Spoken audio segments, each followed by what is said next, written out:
Good morning, everybody. My name is Oliver from Intel, and I really would like to welcome to the DVCon Europe in this virtual format this year. And I have the pleasure now to my role as the vice chair, and I have the pleasure to introduce Moshe now today. And Moshe is the CEO of various solutions, and please, Moshe, chime in at every time if you're not happy how I present it. It's a power design house consulting company, very international with teams in Israel and Europe. It's various. And Moshe has more than 20 years of experience in semiconductor and design automations because he spent more than 12 years in his career at Cadence Design Systems as a general manager of Israel, and had been also the European Director of Professional Services. So he really worked across Europe with many different companies. So he also served as General Manager in Israel, as the VP of Business Development with Presto Engineering. That is also a product services company. And Moshe has a background as an electrical engineering graduate from the Technion Israel Institute of Technology, and he holds a Master of Science in Electronics and an MBA, and both from Tel Aviv University. So Moshe, I guess weather is much better than right now in Munich.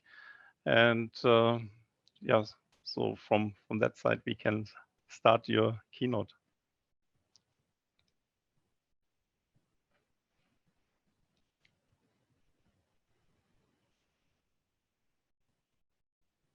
Hello, good morning. Welcome to DVCon Europe 2020. My name is Moshe Zalcberg.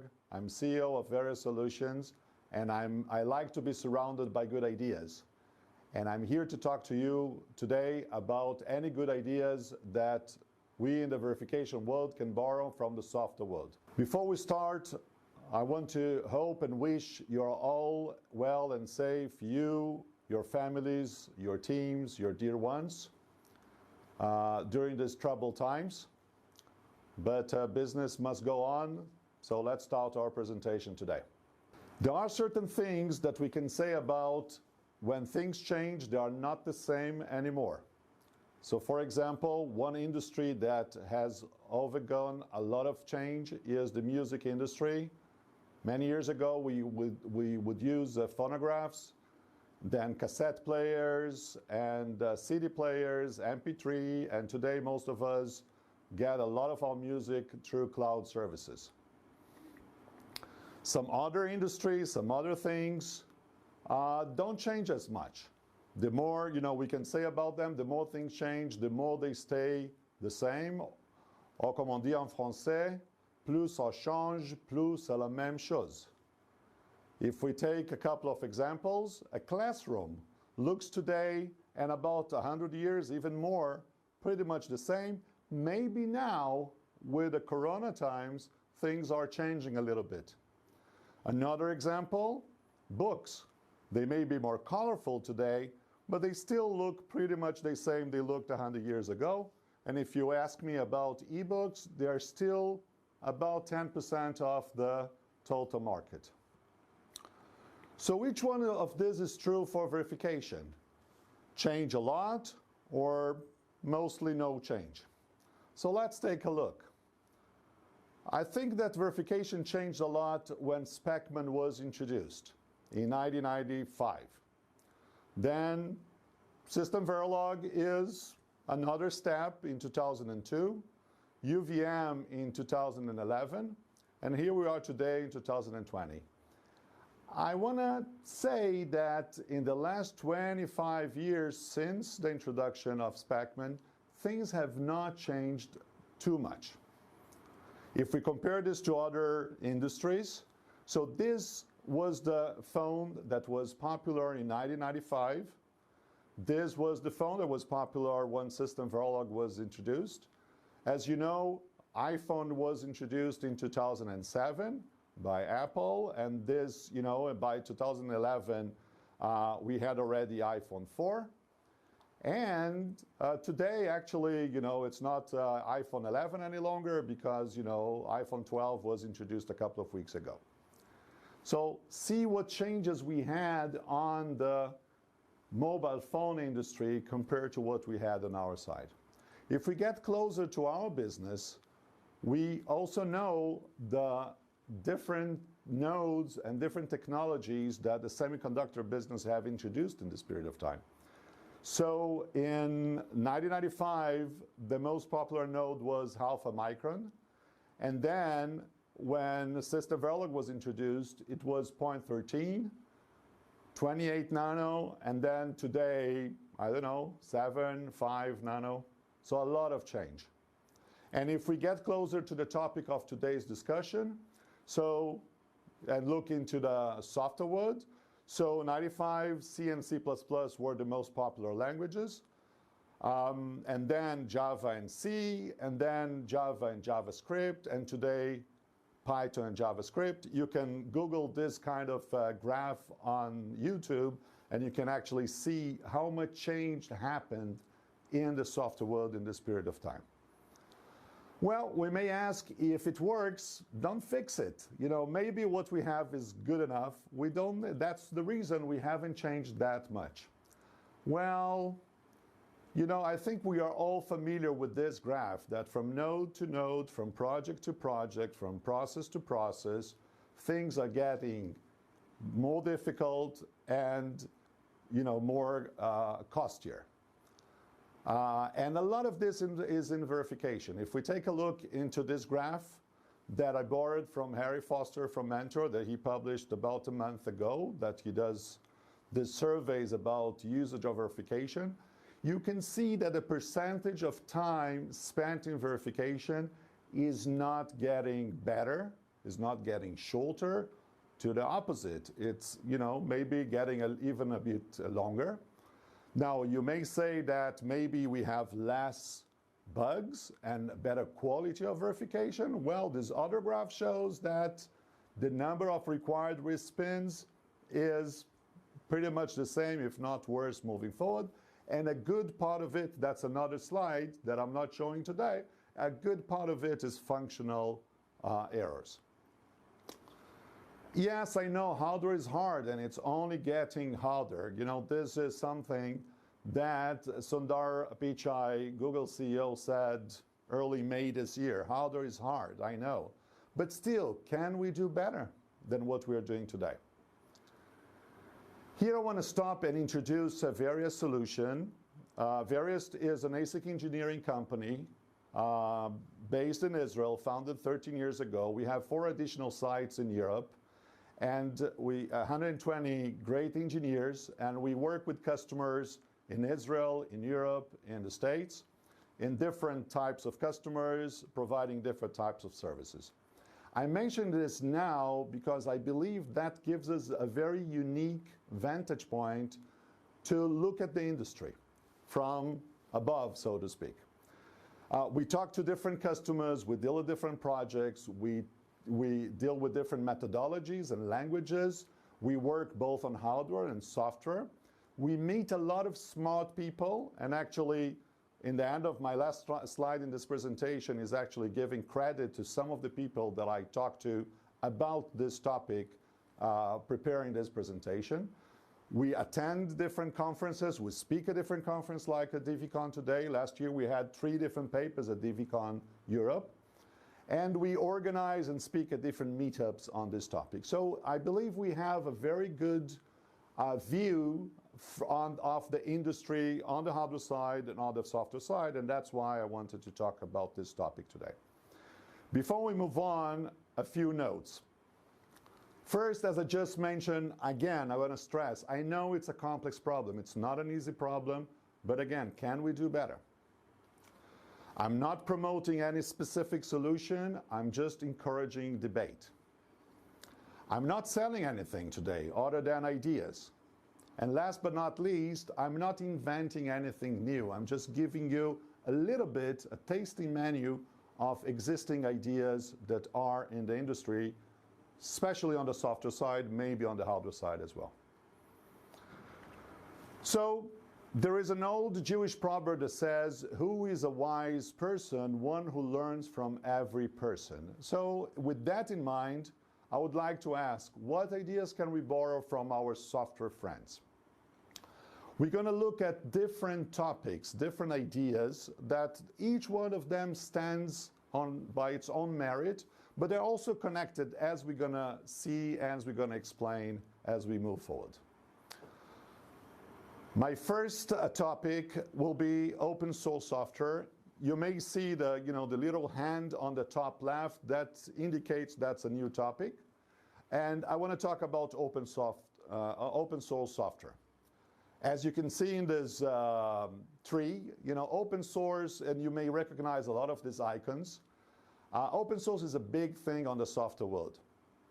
The advantages are innovation velocity, cost of ownership and development, and the fact that a lot of this is native on the cloud, and we're going to touch this as we move forward. The possible disadvantages or limitations are maybe product quality and security. The new technology, the open source technology, need to fit into a pre-existing flow, and maybe customer support and training, because if there is nobody that's responsible for that, who I will go to if I have a problem. Well, apparently on the software side, these limitations are taken care of, because the graph on the left shows that about 95% of people surveyed believe that open source is either important, very important, or extremely important to their work, to their environment. And the graph you see on the right is actually a graph by Synopsys that, as you know, has a very sizable activity on the software side, showing that open source is big and growing in many different industries. So as I said, it's everywhere and big time. What's happening on our side? So this is a graph presented by Wally Rines, Mentor CEO up until recently, about the three main players on the EDA industry. So in '93, the three of them together were responsible for 40% of the business. Today, the three of them are supplying 85% of the technology we use to build chips. Now, I'm not against the EDA guys. Actually, I was part of them in the past.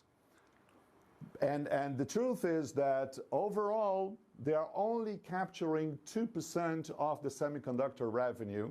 This is another graph by Wally a couple of years ago. So again, not against the EDA. They're doing great stuff and bringing a lot of great technology to the market. But maybe there is space for more technology and more innovation, and maybe open source can do that in the hardware world the same way it does in the software world. Let's take a look at what's going on in open source in hardware design and verification.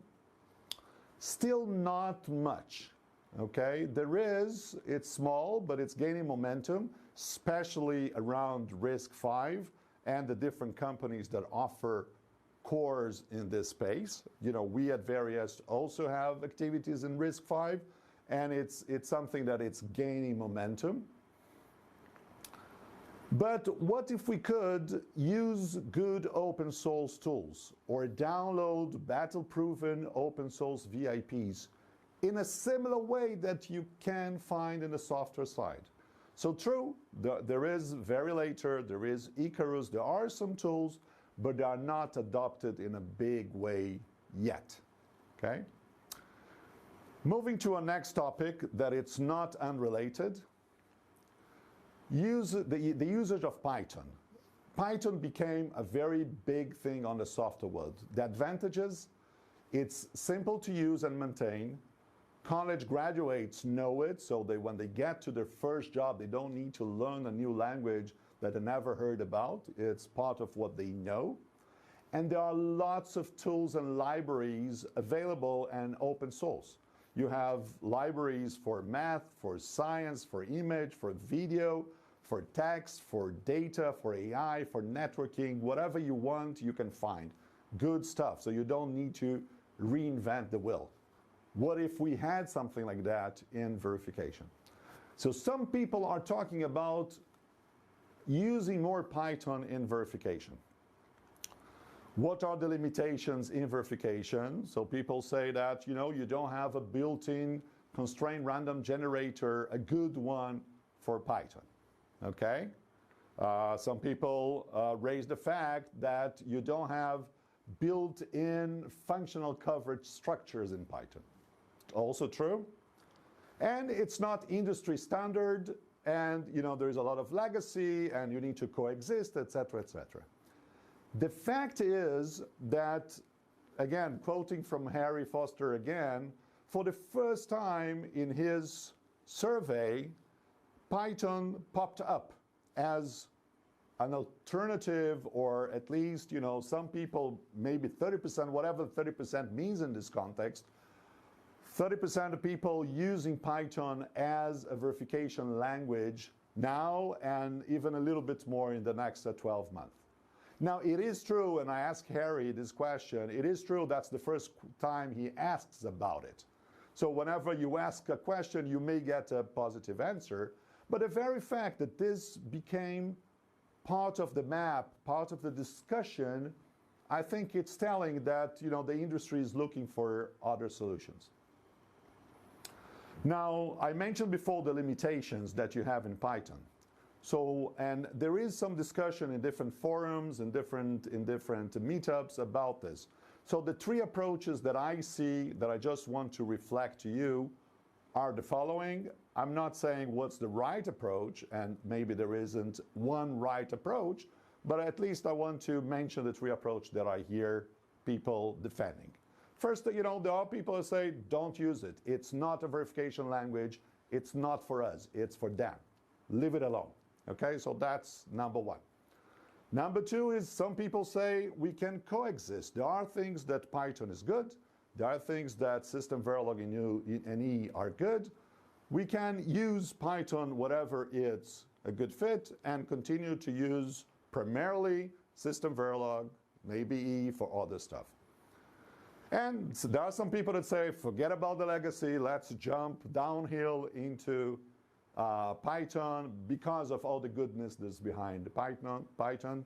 Again, not saying my own opinion, but it's something that we want, you know, maybe as an industry need to debate, and maybe it's not Python, maybe it's another language. You know, Python, I'm mentioning Python because it's very popular these days in the industry. Moving to our next topic, Agile methodology.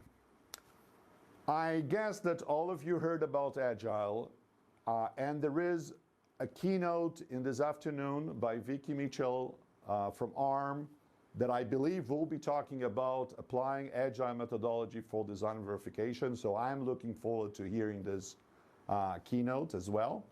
I just want to touch on a couple of things that I believe are important to have in mind. So Agile, the Agile manifesto holds 12 principles. We don't have too much time, so I just want to touch three principles out of the 12. One is always and continuously be delivering value. The second one is deliver working code frequently, and I emphasize working code. And number three is maintain a constant pace. Move on a constant pace of progress. So if we compare what we call waterfall methodology, that, you know, I think that in the design verification space, most of us still work in this methodology, or I don't know, still, but work in this methodology. We work for, I don't know, 6 months, 12 months, 18 months, 24 months towards a final goal, and then eventually everything needs to get together to this final goal. Again, I'm simplifying a little bit, but I guess you get the message. In Agile, we define sprints, a period of time, can be 2 weeks, 3 weeks, 4 weeks. Let's take 4 weeks, for example. And every 4 weeks, we need to deliver a working something. It may be a basic code, a basic verification environment, then a more sophisticated, then even a more sophisticated, until we get to the final one. So again, in the waterfall, we work towards a final verification environment that needs to work eventually. And in Agile, we have a basic, a mid, a final, in every sprint. The benefits of Agile methodology are, I want to highlight the transparency and predictability of the schedule. Some people say that, and it's open for discussion as well, that you get a better quality product, you get a lower cost, you get an overall shorter schedule. Again, open for discussion. I'm not trying to resolve this discussion today, even though there is more and more discussion about it. Even last week in Israel, there was a meetup, fully dedicated on the topic of using Agile methodology on how to design. So there is more debate about this. But let me take a look about one aspect of applying Agile methodology to our reality. When I talk to one of my customers about using Agile methodology, one of the things that came to mind is that, what's the difference whether I have a sprint of 4 weeks or, we have milestones. We have a first milestone, second milestone. So what is really the difference? So I want to try to show you what could be a difference. Depends how you apply this. So in Agile, we have a list, a feature list. You have, a list of different things that you want to accomplish. And what you do is every sprint, you decide, I'm going to, the next sprint, let's say 4 weeks, I'm going to address tasks or features A, B, C, and D. And then what happens? Maybe you miscalculated and D takes longer than you thought. So under the Agile methodology, first of all, you will reflect and try to understand what went wrong to try to minimize this in the, this kind of problems in the future. But besides that, what you'll do is that you, in the beginning of the next sprint, you actually define that task or feature D will be rescheduled for the next sprint, and then you continue on. So the impact on the schedule is somewhat limited because you have this hard stop off the sprint. And again, there is a whole philosophy behind it, but I want to focus on one aspect for now. When you compare this with milestones, usually what we do is that we have a feature list, we have a plan, we plan from A to Z from day one. What are we going to do in the first milestone? What are we going to do in the second milestone?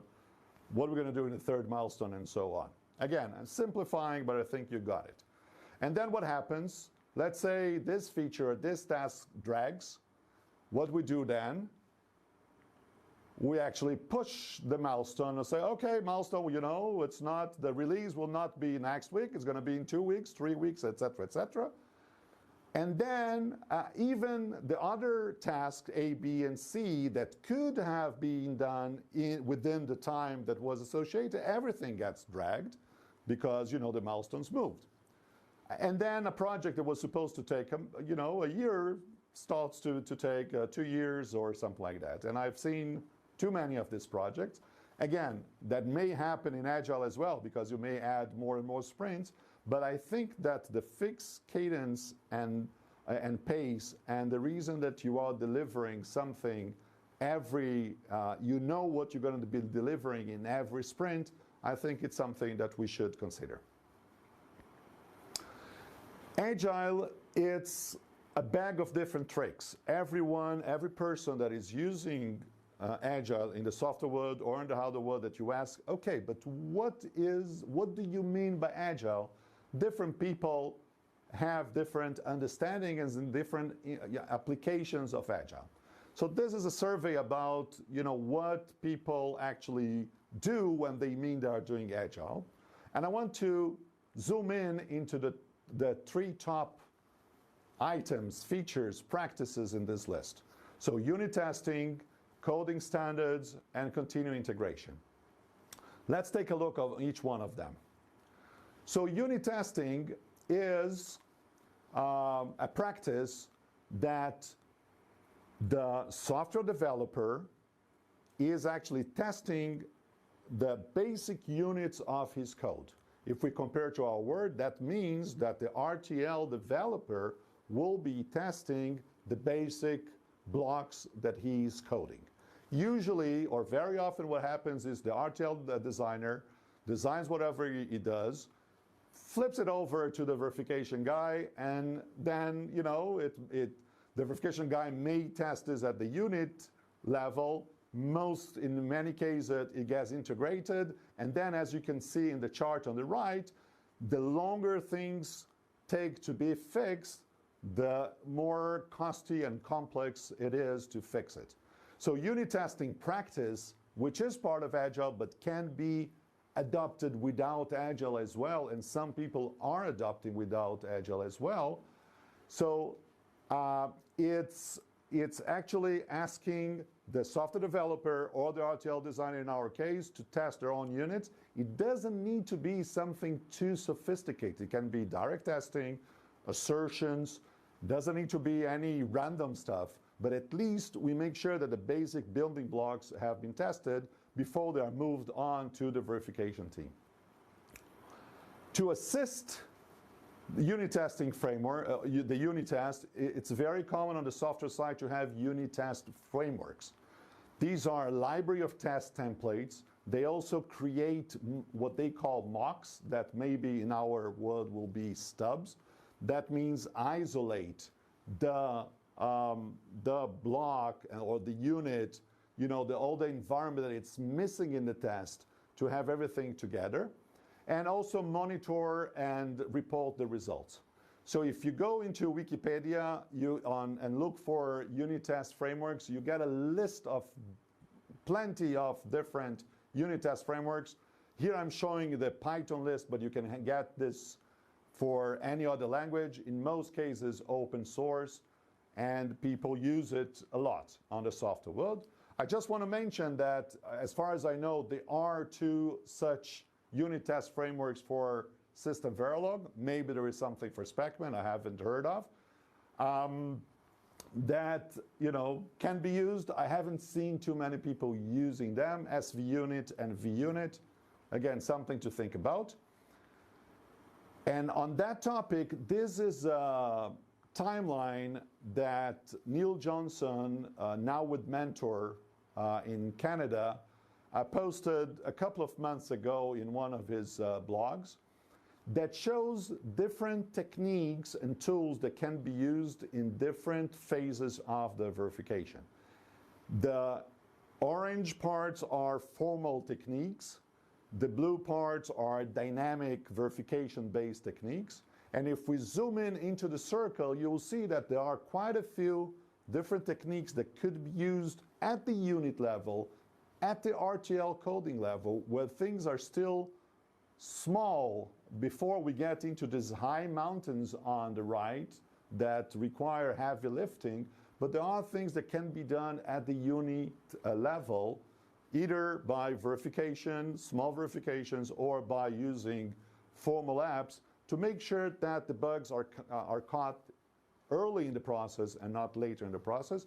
And there are some companies that are providing methodology and tools to designers, not to the verification guys, to designers, to do this in the early stages rather than in the late stage. Moving on, coding standards. You know, we all know what's coding standards. We all know why it's important. You know, it's easy to, you know, when you get something that is formatted and the naming is correct and etc., it's easy to understand, to read, to maintain, to extend, to hand over to someone else. So I don't want to talk too much about it. I just want to mention to you something that surprised me, maybe not you, that I found a recruiting ad, by the way, by a UK semiconductor company looking for a software person, and they actually specify the coding standard they expect the candidate to use once he joins the company. So in the software world, in some places, it's not everywhere, the coding standards are not only used inside a company, which is not always the case in our industry, but it's also sometimes referenced cross-industry. So a person joining a company will know how to write, how to read in the specific style that it's common in that company. You may say it's too stiff, but again, something to think about and consider.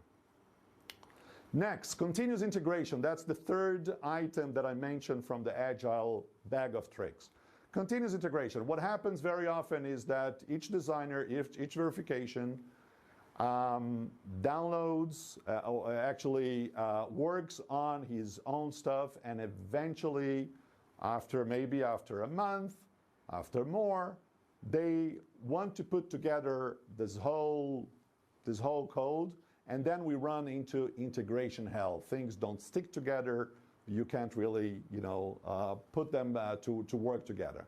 So continuous integration, again, it's a practice very common in the Agile methodology, but can and is very often adopted separately. Means that you actually check in code early and often in small bits. The benefits are you get smaller code changes. It's easy to isolate and resolve faults. You have better test reliability, and you also have team accountability because it's easy to spot, who break the chain, where's the problem, and fix what needs to be fixed. Whether it's training, whether it's attention, whether it's awareness, it's easier to fix the problem. The way it's done usually, it's by a setup, a continuous integration setup where there is a team of designers. They can be all over the world. They commit their code. There is an automated verification process. A very common tool to be run on that is Jenkins. It's an open source tool. And what this setup does, it compiles the code, it tests the code, it runs some static code analysis. Maybe on the harder world, it will be those formal verification apps that we referred to previously. It packaged everything, builds everything together, and especially if there are any errors or mistakes or warnings or problems, feeds back an email to the specific developer that committed this piece of code. And this can be done ideally overnight, every 2 days, once a week, but not wait until it's too late. And then, I talked to one very seasoned verification manager, and he said, verification hell, this is my life. I'm always catching and running after integration issues and et cetera, et cetera. So why solve the problems instead of preventing the problems? Okay, so that's what continuous integration means, and and the benefits, again, part of Agile, but can be and maybe should be adopted independently as well. A lot of this runs on the cloud, actually, and with that, I'm going to move to the next topic, which is the cloud. So cloud, we all talk about the cloud, but I believe that we are still, in our practice, we are still not really embracing the cloud the way we could, okay? It's, just to name a few, but I think these are the most important. The benefits of the cloud is the fact that it's scalable, flexible, and you can have efficient use of IT resources, and we're going to touch on that. You can have a very good team collaboration. And I think most important is that you have so many tools and services and scripts and things that you can do that are native on the cloud. Once your life is on the cloud, you can benefit from all this goodness that's available on the cloud. There are maybe some challenges as well, but again, on the software world, they have solved this big time. And they are using the cloud big time. Let's take a look about the scalability and flexibility that I talk about. This is a chart, this is a slide presented by AWS in CD and Live US on the summer. Again, AWS, Amazon, it's natural that they will be talking about the cloud, but I think there are a few takeaways in this slide. So first of all, the red bars are design verification cost per month, the usage of cloud resources per month. The blue part is back-end resources. So what we can look at is, I think there are three main takeaways. One is that you can ramp up, especially if you compare to on-premise solutions.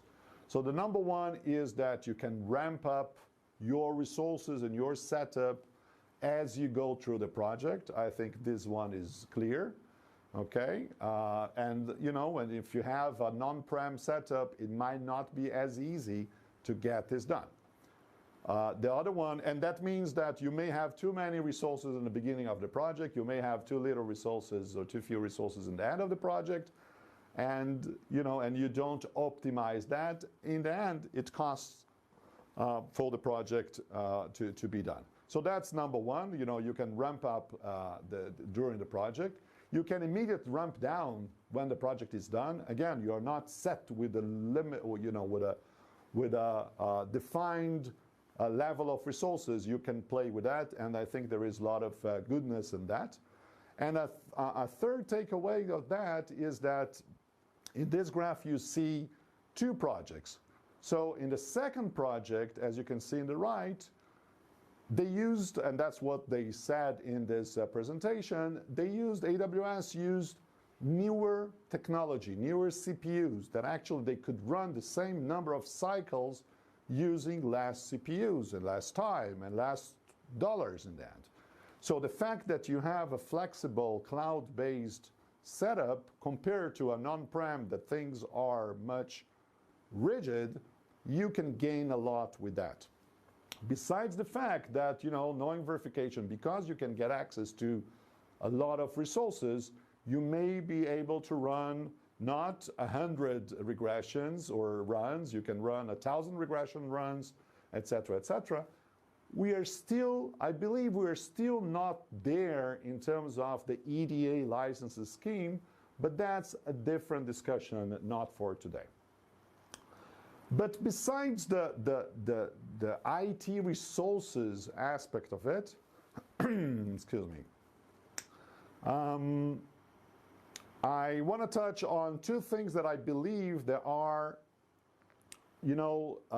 native on the cloud, and the cloud can help a lot. The first one is data. And this slide from a mentor paper in the DVCon a couple of years ago shows the wealth of different data that we have in verification. We have bug verification and regression verification and the tests themselves, a lot of things to capture and to work on. Now the question is, what do you do with the data? So this is a model suggested by Gartner, okay, that on how you use data. So the first level is descriptive analytics that asks the question, what happened? The second one is diagnostic analytics that ask, why did it happen the way it did? The next step is predictive analytics, that what will happen next based on what I know from the data. And the top level is prescriptive analytics, is how can we make it happen in the way we want this to happen. So if we take this to our life, let's take a look at that. At the first level, descriptive analytics, what happened? It's, for example, what coverage did we get? Okay, and that's things we do. And it's data based today.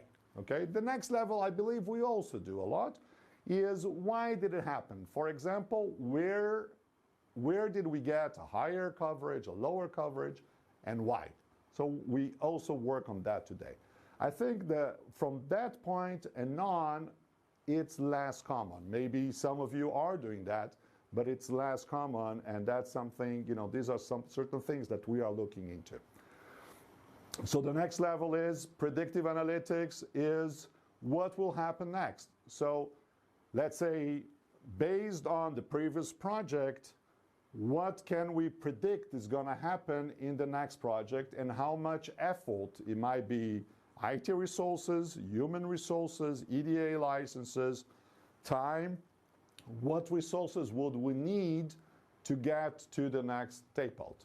What predict? Today, this is mostly done not based on data that we gather, but based on people that have been there long enough and have been doing that, and they have their gut feeling, which is great. But in many other industries, certainly on the software industries and others, this is more and more data based. Okay, and the fact that, sometimes the fact that we have the data on the cloud, enables us to analyze the data in a different way. And last and top layer of that is prescriptive analytics, is how we make it happen. Okay, not just asking what can we expect for the next project, but what we need to do to get this project done in this level of investment. Okay, in this length of time, this many people, etc., etc. For example, there are many other data-based questions that we can ask. This is one example. So, moving on to our last topic for today is artificial intelligence and machine learning, which is actually building on data, because the basic fuel of artificial intelligence and machine learning is actually data. How you use the data, what kind of algorithms you use the data, to analyze the data. The fact is that one of the reasons that I suggested this topic for today's keynote is that last year, DVCon Europe 2011, I was sitting in DVCon, like we would like to be next year, God willing, and there was a panel about imagining how artificial intelligence could reshape the verification landscape. And I was asking myself, and some people that I talk about it, we are here in 2019 imagining how it could reshape the verification landscape. If we look at our friends on the software side, they are not imagining, they are doing. It's happening. The Microsoft, the Facebooks, the Intels, and et cetera, there are AI-aware editors, and there are different applications that catches bugs where they are committed, that suggests different snippets to the developer when he's putting something together. There are lots of applications, part of them, they're already part of GitHub. When you commit code, they already search for security vulnerabilities, and et cetera. So it's there, and it has been there for a few years already. And maybe in our industry, we're still imagining what can we do differently. And that's one of the reasons that I suggested this topic, because I said, well, maybe we don't need to imagine. We just need to look to the next door neighbor and see what they are doing, and maybe there are some ideas we can adapt and adopt. So just to be fair, there is some work being done, some good work being done in our side of the fence as well. So just to mention a few, but that happens, everything that I'm showing to you now at least became public in the last year, since last year DVCon. So number one here that I want to mention is Cadence, that announced early in the summer Xcelium ML, that actually doesn't generate new tasks, but at least knows how to pick the right task and run them in the proper way, in the proper grouping, and by doing that, allegedly, or they claim they can get to 5 times faster the execution for the same coverage. Great stuff, and I believe that even this technology can be used for different uses. Once you get ML into the picture, you can get this to different uses as well. But that's a great new thing that was introduced this year. Since I mentioned Cadence, let's mention something on Synopsys. So Synopsys VC Formal uses machine learning to expedite formal property proving. And so great stuff as well, things that are appearing more and more. This is a slide borrowed from a presentation by Alon Fleischer and Intel in Israel in another conference that took place about a month ago in Israel, talking about intent-driven validation and how he uses AI as part of his flow to make every cycle count and to compensate for the human factor. Hopefully we can not just compensate, but actually build on top for the human factor. I apologize for the quality of the slide.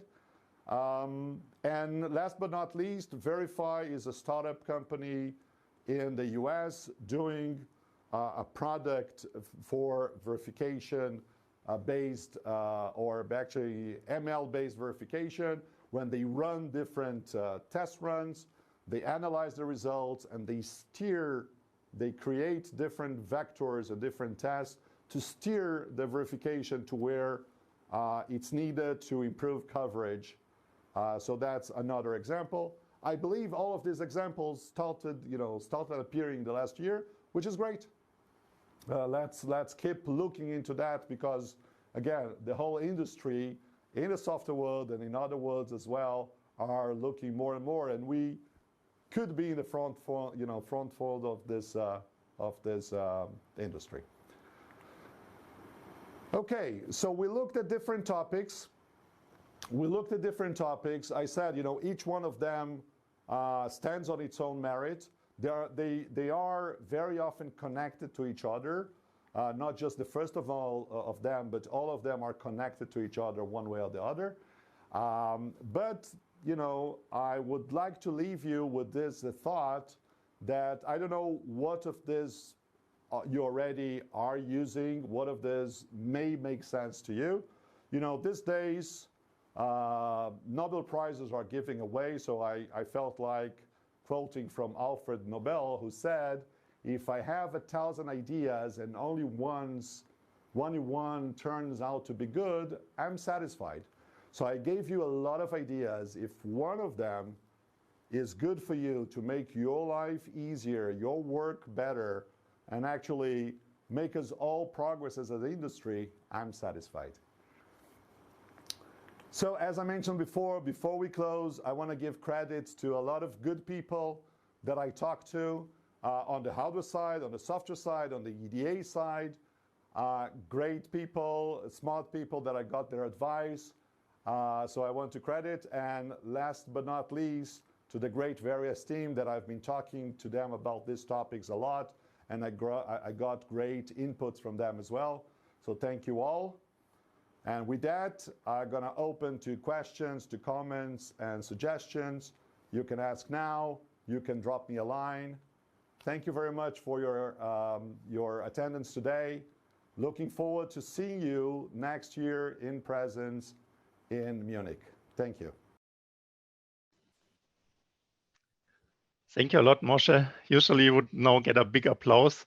That has been a fantastic opening keynote and very interesting also to me, since we're now going into the live Q&A session. Yeah, we got a couple of questions lined up already. Please mute if you don't talk. I think else we have an echo, Moshe. And I suggest for going through, in order to have a better audio quality, you have a look at the questions. You can see it already on the Q&A, and then we go through it. And to our dear audience, if you think your question is not getting answered the right way, please chime in on that front. Since we started a few minutes early, of course, I would like to welcome all who joined later. We should have done it better right on time. But the good news, since we are in a virtual mode, we have all sessions recorded, which means in case you miss the beginning of the recording, the session from Moshe, you can still have a look later on the beginning. And of course, right now in the live session, Moshe can do his points. This is, I go on mute, and Moshe, please go through the questions. And thanks again from the whole steering board for having such a great presentation. So thank you again, Oliver. Can you hear me well? Okay. So thank you again. Thank you all of you for joining this morning. And and for the steering committee for putting together this great program virtually. So it's a real great program, even if it's delivered virtually. It's not a virtual great program. So thank you very much. I'm just curious, I asked to put together this little poll that you have in front of you because I'm just curious. As I mentioned at the beginning of the talk, we see a lot of things, we see a lot of projects, we see some of these practices being implemented, but since we have more than 150 people on the line at the moment, I think it's interesting to hear what you guys have to say. What of it you are implementing as today in any meaningful way, the way we put it. So with that, so I see some, just to have everything on the same place, I see some people are asking questions in the chat window. Let's put them all at the Q&A so I can keep them all in the same place. I will go with the order of they were asked. So I will start with the Tudor, your question. So I guess you all see the questions, right? So on the agile topic, how do you work around the fact that designers want to rush towards full implemented RTL? I want to share a slide before I answer, since we have a little bit of time. I want to share a slide that I thought about adding, but I thought maybe we won't have enough time.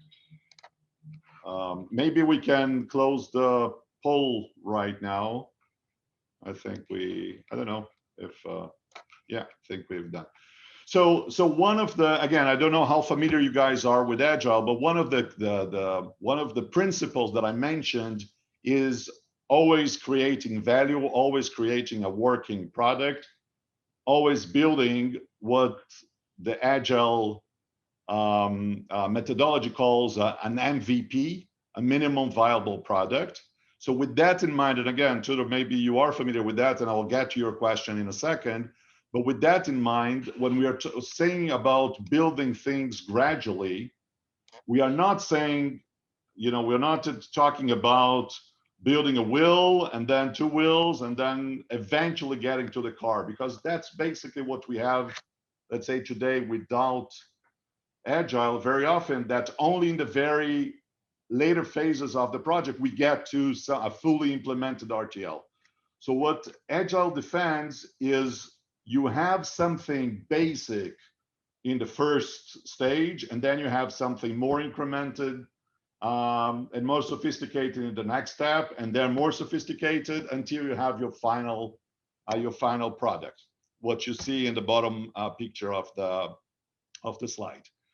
With that in mind, I think that what you refer to is, I think that's the easiest part of Agile, because designers actually work towards a 50% implementation where you have only the IOs and let's say the block shapes or the block peripheries, and then they start building in, and you have all the memories and all the flip-flops and all the combinatorial logic. And gradually you are, in the beginning you have something very basic, and then you're filling in with content, and you fill more with content. So I think that in the RTL implementation, it's easy to implement this kind of structure, so to speak, of progress, so to speak, which Agile is very much in tune with. So I hope I answer your question. Let me move to Elifai's question about, in my experience, as a verification services company and in general, where do I see usage of Python in projects? I think it goes into maybe three different aspects. And actually, let me use, before I use the next slide on that. So one is, let me unshare. So one area that I see people using Python is exactly, which is a topic of a separate question, in the unit testing that I referred to. Sometimes designers, they want to make sure that they don't know system Verilog and they are not interested in randomization as such. They use Python to test their own code. Okay, so it's not part of the big verification effort, but it's very in tune with the unit testing practice that we discussed. So very often Python used there because Python is easy to learn. Some people know it, so they don't need to learn, especially designers, they don't need to know something different. One point that I see this being used. Another is, if I now use a slide, as I mentioned before, the fact that Python has a lot of tools and libraries for everything. So in many cases that you can use ready available libraries to implement your reference model. Maybe, if it's an FFT, if it's something in science, if it's something in video, etc., it's something in data or AI, as you ask in your question, that's another place that I see people using Python in a similar way that I think most of us used C in the past, but with the advantage that you have a lot of good stuff available in Python.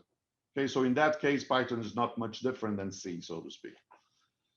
And there are some people that want to use Python for, that they don't want to be in the, that connects to, Milo's questions in a second. They don't want to be in the EDA world, and they want to be free and use, Python for verification. So this is the more, maybe I would say a more anarchist approach to verification, not something that, as I explained before, is something that you use Python only where things fit, but together with a system Verilog or Specman environment. So that will be my answer to you, Alichai. I hope I addressed your question. Let me stop sharing. Milos, you have a big question, and you and I discussed this in the past. Again, as I mentioned at the beginning of the talk, and I apologize again that we started a little bit early, so some of you did not hear the beginning of the talk where I introduced the topic. I think that's the reason I wanted to present this, is to open the debate. Today, things, as I presented, 85% of the software we use for chip design is provided by the three big companies, Cadence, Synopsys, and Mentor. And that means that, and that's completely different from the software world. Again, I'm not against the EDA world. They do a great job. They bring great technology, and chip design is a complicated thing. But maybe there are, and that's the debate I want to, promote here. Maybe there are different things that we can do differently. That's one answer to your question. The other answer is, as much as we believe we are a big industry, we are much smaller than the software engineering industry. So there are certain things that, indeed, let's not reinvent the wheel. Let's see what they can do and build on it. Whatever we can use a Python, if we decide to use Python, I'm not saying that's what we should do, but whatever we can use a Python online lesson that is used for software for our purpose is great. If we as an industry need to create verification or chip design specific solutions, again, let's have this discussion, and maybe let's work together as an industry to make sure that we do that. Next question, Jacob. So Jacob, it's very interesting that you asked the question, because one of the people that I see the tutor said that I didn't really answer the question, so I'll get back to you if we have time, tutor. So one of the people that I asked to that actually embraced Agile is an European company. I don't want to mention specifically. It's an European company that they use Agile only for verification and not for design. Why? For, I may even say, personal reasons. The verification team thought that's the right thing to do, and the other guys, for other reasons, wanted to continue to work waterfall. and it's working. It's working 3 years for them, and it's working well. Again, you need to put some boundary, because you can ask this question. It's true that verification and RTL design works hand in hand, but then you also have the physical design team. You have bold design. You have software. So some companies, and I mentioned that there was a meetup gathering last week in Israel talking about agile in hardware. So a gentleman from Mellanox, now NVIDIA, talked about the fact that NVIDIA Israel is now agile across the board, software, bold design. It started actually in software and bold design, and it's moving more and more into chip design. But it doesn't need to limit. You decide what's the boundary you want to play into. That's one thing. The other thing, as I pointed out in one of the other slides, agile means different things to different people. So even the different people that I talk to about agile, and as I showed it in one of the statistics, different people adopt different practices in agile. So maybe it's harder to adopt everything, but there are certainly certain things that you can adopt, even if you are not in sync with, let's say, RTL group or other groups.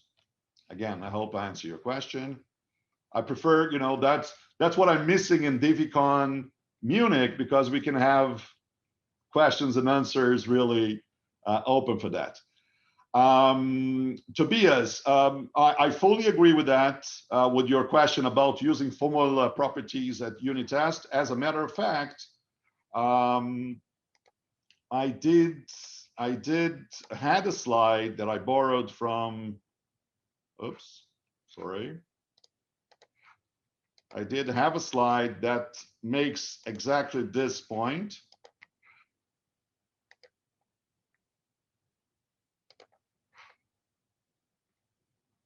So this, as I mentioned, this is a slide that I borrowed from Neil Johnson, who is a big agile person for years.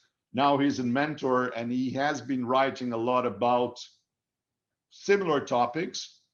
And this is from one of his recent posts, where he talks about the verification timeline. But if we focus on the unit testing for a second, so you can see that orange is formal and blue is dynamic.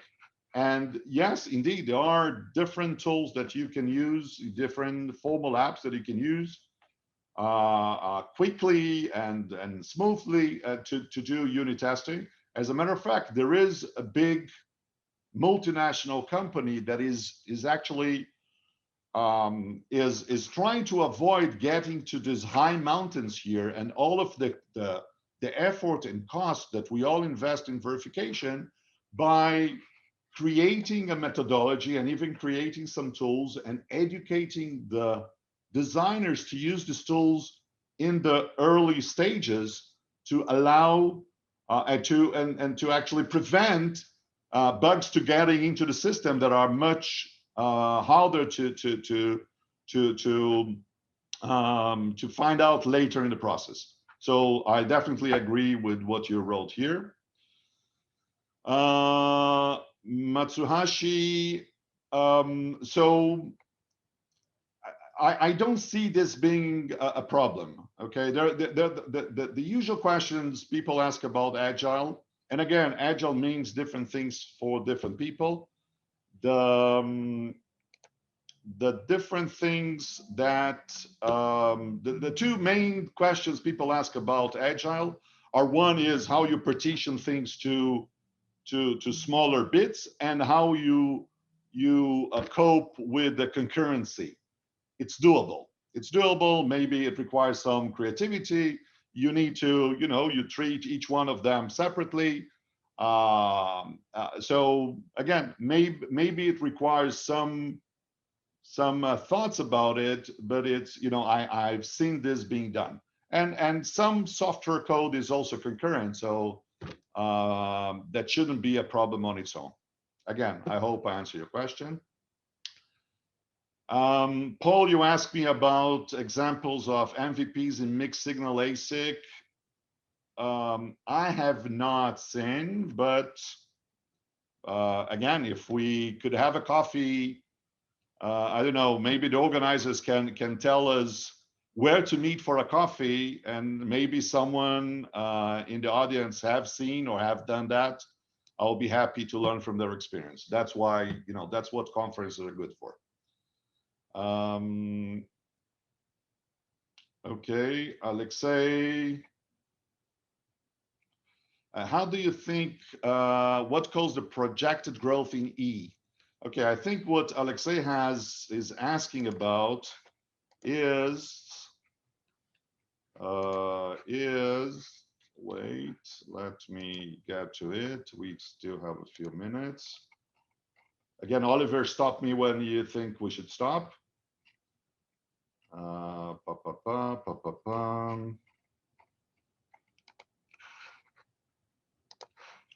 think what Alexei has in mind is this slide by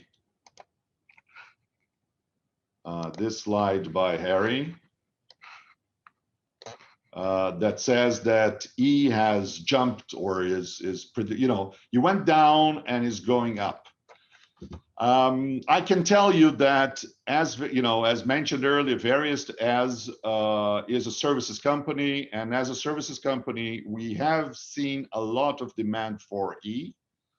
I have not done a thorough analysis about it, but if I can say, I don't see any new companies, any new startups adopting E, but I see a lot of existing companies not leaving E, and actually these companies have a lot of new projects. Okay, so I guess that's the explanation for that. And we at Various are very busy with System Verilog projects as well as E projects. And again, some of the people that I know on this call, I know that are working on E. If they want to speak up, maybe they can explain more of it. Okay, next question. Grigory, can you give more explanation about intent-driven verification? What's the difference between constraint-driven verification? Okay, so intent-driven verification appeared in a slide that I borrowed from Intel that was presented in a conference in Israel about a month ago, the ChipX conference. I don't think that, I may be wrong on that, but I don't think that intent-driven verification is, is an industry term. What Alon Fleischer, the guy, the Intel verification director that presented it, explained about it, is the usage of AI to capture the intent of the designer or the verification, and actually make sure that we can leverage the vectors that are created in a proper way, in a way that we can get to more coverage of certain things, generate vectors that actually carry the functional aspects that we want to capture, etc., etc. So I can't say much about it more than that. Bas, which of the mentioned software technologies do you see as least promising for DV? Again, I must agree that I covered I covered topics in in different levels. Some are languages, some are methodologies, management methodologies. So I don't know. Again, I wanted to promote debate. I see Oliver, we need to close. And so I don't know. I think Agile is a big topic, and I'm looking forward, just as a segue back to Oliver, I'm looking forward to this afternoon's keynote where Vicky Mitchell from ARM will be talking about her implementation of DevOps in hardware. So if you're talking about it, that's a big thing. Oliver, over to you. Thank you a lot, Moshe. Sorry, Usually you have your big applause right now from the audience, and you really deserved it. It has been inspiring keynote, and I have also to add that your content. We'll do it next year. All right. Yes. Looking forward to, and your content and Vicky's content are so amazing, complementary. So I encourage our audience, yeah, to look also then to the next keynote in the afternoon. So thanks again, Moshe, also for answering all the questions, and thanks to for you coming in early and raising such great questions. So thank you again. Then next step on our virtual agenda is the virtual coffee break. And for that, we have few experts who can tell you a bit more how the whole thing works on the virtual experience room. I'm not sure if Mark is online or Martin. Then you can see how to do, a virtual coffee. I'm still more analog. I have my cup of coffee with me, and then we start regular with the tutorials at 10:30. So we encourage you going now to the virtual experience room and be back for the tutorial of your choice. This ends our opening session. Thank you. Bye bye.